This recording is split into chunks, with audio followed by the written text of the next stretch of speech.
Here you will be able to track order form submissions from Funnels and Websites version 2 in a single place. You can select a date range to view all of your orders by clicking on the date option here and then selecting a date from your calendar. Once you have your date range selected, go ahead and click on the confirm button and you'll see your orders refresh. You can easily search for an order by typing in the search bar here. And then if you would like to filter your orders, you can click on the filter button here. You can filter by status, payment mode, and source type.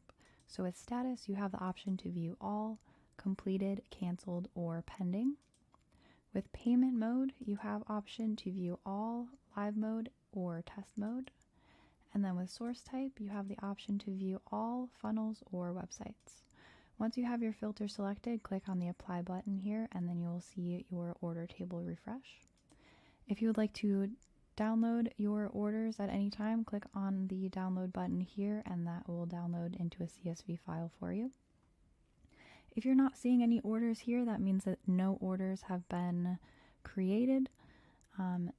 When you have orders listed here, you're going to be able to view the customer here. This is going to show the names of customers who have placed an order. Over here in source, you will be able to see the source where the order was placed, whether it is a funnel or website.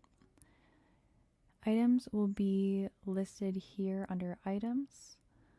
Order date, you will see the date and time that the order was placed.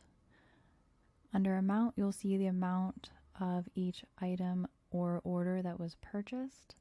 And then under status, you'll be able to view if it was pending, complete, or canceled.